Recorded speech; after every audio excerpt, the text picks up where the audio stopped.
Welcome to the Transform Your Wedding podcast, a how-to guide for taking your wedding to a whole new level. Here's your host, Marie Kubin from Rent My Wedding. Hey everyone, today we're talking about how to hire the best florist. I'll be chatting with Eddie Zaratsian. He is the visionary behind Eddie Zaratsian Lifestyle and Design, a full-service event design and production studio based in Los Angeles, California. Eddie has been recognized as a top 5 international florist by the London Financial Times, along with features in Martha Stewart, Harper's Bazaar, and many more. So I hope you enjoy learning all about florals. Hey, Eddie. Well, thank you so much for joining me. Thank you for having me. I'm so excited. I'm really excited to talk flowers with you because, as we know, planning wedding flowers can be so overwhelming for couples. So I'd love to give them kind of a roadmap to navigate the process.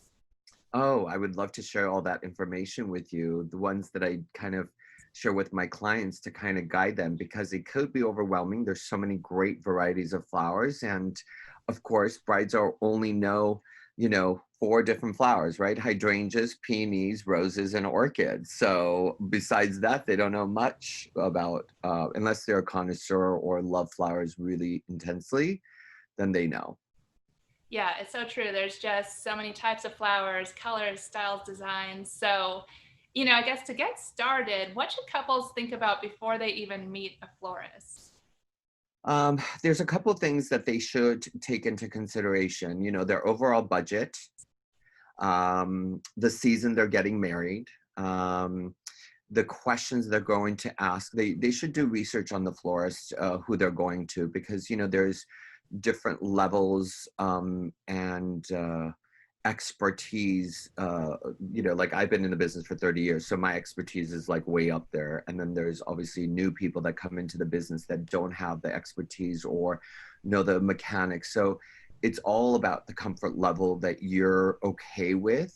You get what you pay for. I always believe that. And I always think cheap is always more expensive at the end of the day, because sometimes you have in your mind that you're going to spend X amount of dollars and then you realize that's not getting you much. So then you end up spending more. And so for me, it's about really having a transparent conversation with the bride and groom of like how many people they're having, what their expectations are, where they want to move forward, what areas do they want to concentrate, where the focal points are going to be. And basically really is, I always say, like, if your ceremony is only half an hour, and your ceremony is the key element, then deck that out. But if your reception is where you're going to spend the most amount of your time, like 5-6 hours of celebration, then I would suggest you keep your ceremony to a minimum, or at least use things that you can repurpose back into the reception, so that you're not making the double the effort, and then you're mindful and not wasteful of product, and also you get more bang for your buck. Definitely. Yeah, you've packed in a whole lot of great tips right there. I think that's so smart. And, before you even get to that first meeting with your florist, do you like it when couples have already kind of brainstormed ideas and went crazy on Pinterest? Or is it better to meet with the florist first before you start doing a lot of the brainstorming? Well, it's just a matter of a comfort level. And there's florists who are copiers and they just can mimic and duplicate work. And then there's florists who are actually creators and will give you kind of better ideas than what you have for yourself. Because like we said, what we see on social media and Pinterest is things that are popular and people are repinning it and it's gorgeous. But I never wanted to, if you've ever seen my body of work, I never really duplicate the work twice. I might take some parts of it and repurpose it and recycle it and reuse it. But I'm always one that likes to push the envelope a little bit and really dream bigger for the client. I like a little bit of direction, but my inspiration really comes from the dress, the wedding dress. For me, that's everything, right? That already sets the tone and the mood for what feeling you want to go into. Because if you're if you have a mermaid dress or a really sexy dress versus a big ball gown that's puffy, so it's a little bit more royal, that kind of dictates a little bit about your sensibility and your style. And I always like to have, I design like I'm designing movie sets. So I always want to see you, like, I want to see the bride within that element. How does she fit within that dress? It's not necessarily what they want. It's gearing them to the right direction, because sometimes they come and they want a modern dress, like they have a very traditional dress, but they want modern floral arrangements, which I think can work. But I also think that there's a sense of tradition and classiness and timelessness that I want in my weddings. I'm okay to be abundant and over the top, but there's a kind of refraining and pulling back just a little bit, right? That's where good design comes in. Definitely. And, I think that's kind of a relief for couples too. They don't have the pressure to try to come up with all the ideas and bring them to you and request exactly what they want. They can rely on your expertise and the florist's own creativity to kind of make the vision come to life and looking at the big picture. So I think that's a really great point for couples who might be overthinking flowers, especially on the front end. Yeah, because what if you decide that you're picking out a certain flower that's not in season? Suddenly you're like, you don't know any better, right? You're not doing this for business, or you don't know this really well, and suddenly you want peonies in the month of October when it's not available, and who doesn't love peonies? I love peonies myself, and I want to give you all the peonies I can, but if they're not available, it's, I can't talk to Mother Nature and say, hey, I want peonies grown for me just for this wedding. So, but I always tell them there's always great comparable flowers that can give you that aesthetic, like ranunculus and carnations, believe it or not, look like the same thing as a peony because they're a very fluffy flower. It's how you use your material is where you get to, I always say it's not the flower that we use, it's how we use the material that gives us the feel and the look, right? Because everybody's so hung up on like, I want roses, I want hydrangeas. I'm like, okay, that's great, but let's kind of think out of the box. Let's try to do something a little bit different or add something to it that would change the whole aesthetic of it in a better way. Yeah, I love that. Now, when it comes to actually finding a florist, what's the best way to approach that? I would reach out to them via email, or DM them on Instagram and see how fast they respond. Usually, I always say, maybe not these days, but usually about 24 hours to 48 hours is when they should call you back. If they don't call you back, you probably don't want to work with them because they're not on top of it. So I think, your quick response is always the best. Because, remember, they're calling 3 other people or 4 other people. So what they're doing is they're hunting and trying to gather information as much as they can. And as much as they're interviewing you, you're interviewing them, right? And people don't know that. So just the way the client communicates with you, or the lack of communication. Like we have a client who sent out an inquiry. We got back to them and said, hey, we don't give prices over the telephone. We don't give quotes over an email. I want to either, if they want to come in, if they feel safe to come into a one-on-one meeting in the studio, or we can do a Zoom call. I want to get to know my couples. I want to get to know my brides. Seeing them and the way they kind of hold themselves and the way they speak says a lot to me about them. And the one that we reached out to hasn't even gotten back to us because we really nicely said, hey, we don't give quotes over the phone, but we'd love to get on the phone or like a meeting.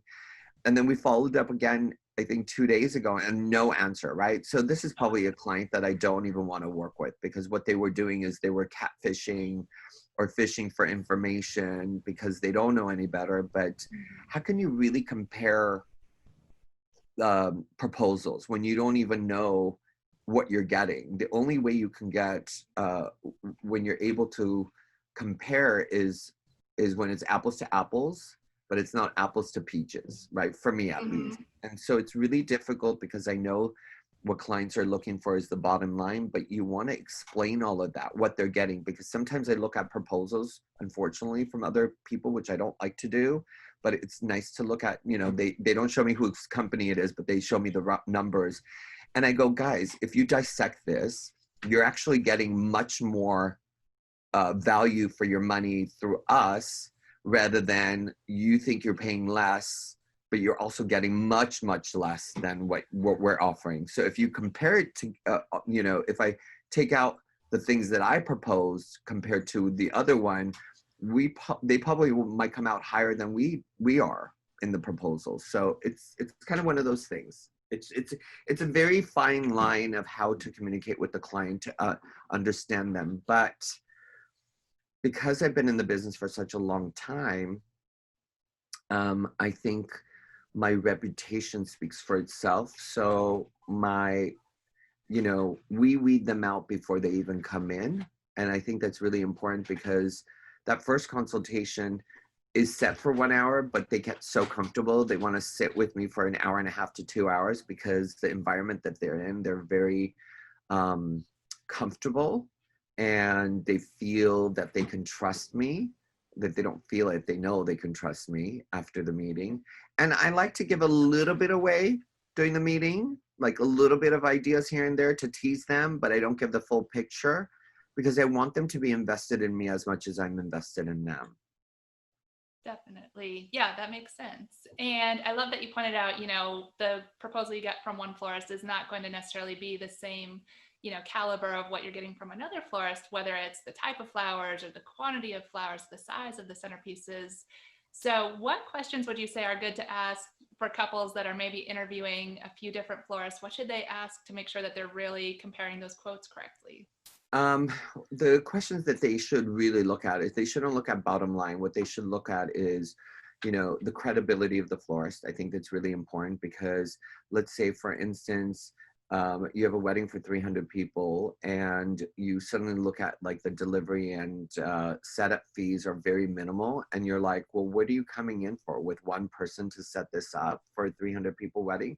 So there's a lot of risks that you're taking without having seen the full picture, because the bottom line is, people don't know, so they just assume that they're getting value. But at the end of the day, what if your guests are walking in and your centerpieces are not on the table?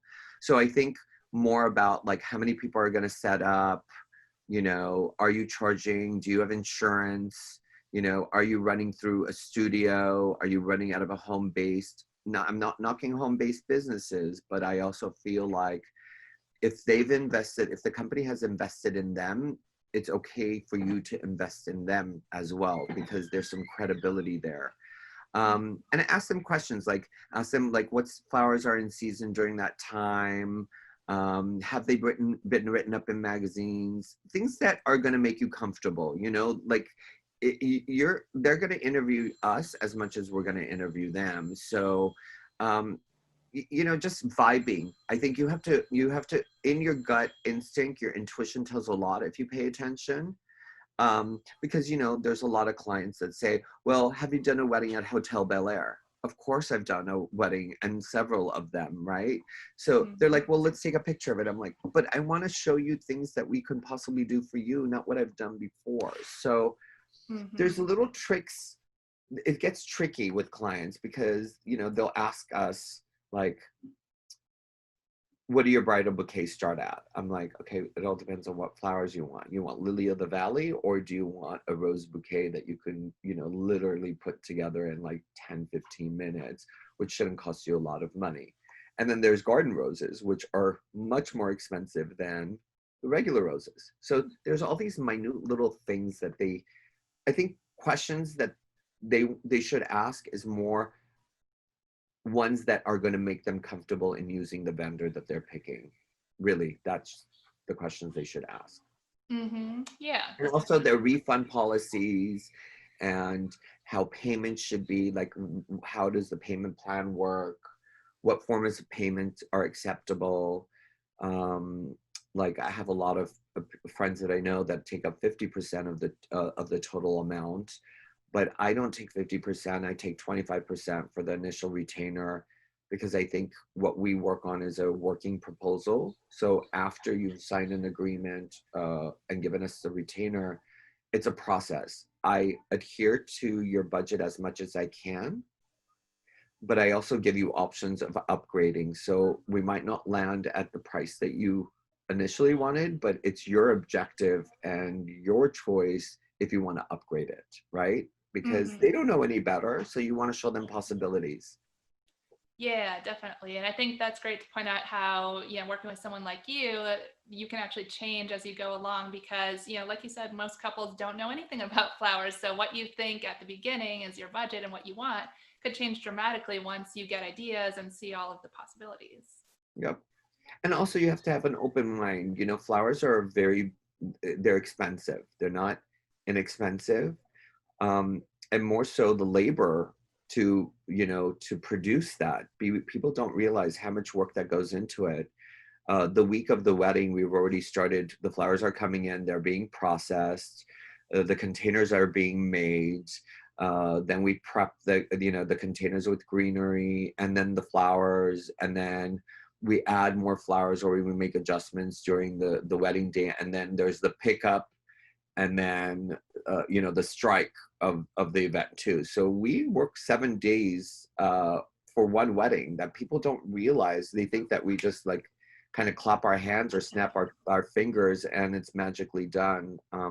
So I think it's having the client understand the amount of work that you're going into, so that there's a justification to why you're charging what you're charging, because things are not inexpensive. We're getting more expensive, right? Like, exactly. Yeah, you have all of the employees and staff that are involved, along with all the fresh florals, and definitely there's a huge cost involved in that. So that's good for couples to be aware of when they start seeing those budget numbers come back, so that they're not, wondering what that means or surprised about the numbers. and I think a really good party planner is one that is not on the favor of the vendors or on the favor of the client, is playing a neutral role of educating as well, to their clients. Because sometimes, the party planner or the wedding coordinator hears, oh my God, these numbers are ridiculous. But like, and of course, if a wedding planner doesn't explain the actual, like, these are the things that you need to get this done, rather than getting a quote from somebody else and they're not giving you votives, and they're not giving you this, or they're not giving you those little extras, that not necessarily is on paper, right? Because you want someone who's reputable, that cares and is passionate about what they do. And you can usually tell during a meeting if they're passive and they're just listening to you. That's not a good meeting. They should listen to you, but they should also hear feedback from you, like dislikes and likes. I'm very opinionated, and I'm okay with that, because I feel like you don't go to an artist and the artist listens to you 100%. The artist listens to the feel that you want to create, and then you let the artist draw the canvas for you, and that's what we do. Yeah, I love that. I think that's such another comforting thing for couples. It's, they're in your hands and they can just let you take care of the vision and the details, so you don't have to get so worried about taking that on yourself. So I love that about, feeling comfortable working with a florist and knowing that once you hire a great florist, you can kind of just let them run with it. And that's one less thing that you have to be worrying about during your wedding planning. And look at, there's beautiful seasonal flowers that when you're doing your mock-up 2 months or 3 months before, that flower is not available, but then the week of, or that 2 weeks before the wedding, there's a great variety of flower that fits within their theme. Those are the elements that I'm able to, like, I want the freedom to be able to, like, add those in there without having to, like, call the client every 5 minutes. Hey, we're thinking about this flower. What do you think? Of course they don't know how it's going to be used. So they're, if it doesn't, I mean, if they remotely don't even know, they're gonna be like, no, I hate it, I don't want it. But if you just have your clients trust you and know that you're going to give them much more, I think it's to your favor, right? It's not, you're being upgraded naturally. Yeah, I totally agree. Now, when it comes to kind of thinking about all the different types of florals that you'll need for your wedding, from bouquets to centerpieces, there's a lot that you have on this kind of checklist. So can you give us kind of a quick rundown of every type of floral that you're going to need for a wedding? So I break it down into 3 or 4 sections. One's the personal flowers. So it's all the necessary flowers for the bridal party, if there is a large party or a small party. Then I break it down to the ceremony, like what you need for the ceremony, whether it's altar flowers or a hoopah or a mandap, or what the aisle is going to look like, what the entrance of the aisle is going to look like.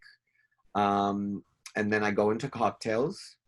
What are you going to need for cocktails, cocktail arrangements and bar arrangements, maybe place card arrangement during the cocktail hour, and then the reception. And then sometimes even, events that we've done or weddings we've done, there's an after party after the dinner reception. So that's a whole nother like possibilities of doing something quite different. So the wedding should look cohesive, but if you're doing an after party, you can do something kind of like off to the right completely that doesn't even match the wedding, so that there's an interest of element, like they're walking into a different space that they, because you've got a captive audience for 5-6 hours. You've got to keep them entertained. It's hard to do that, people's attention span after dinner and dancing. Okay, they're like, okay, we've done dinner, we've done dancing, we've done drinking, and so what now? Yeah, it's so true. And I love how with the after party, it also kind of gives you that creative license to go do something totally different. Whatever you really want to do, it doesn't need to match the wedding style or the rules or what your guests are expecting. You can just go crazy with the after party. I think that's a cool I idea. agree. Yeah. So any other tips that you want to share with everyone about, picking florals or planning florals for a wedding?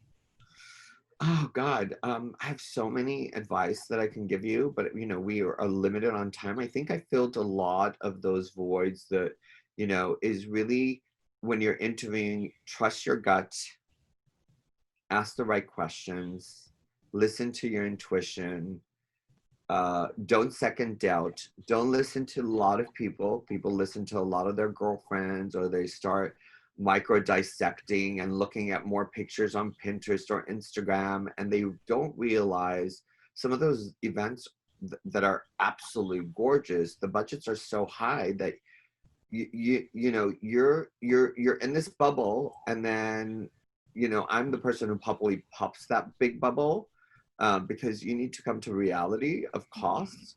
I can produce it, but are you willing to spend it? Right. So that's the biggest question I have.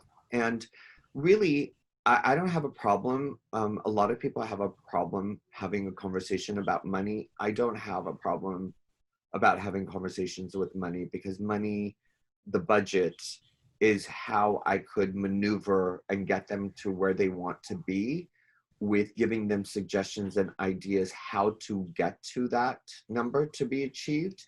Because if they're looking at over the top stuff, maybe we can reduce everything else and do candelabras and candles and little accessories, and then concentrate on where the money should be spent.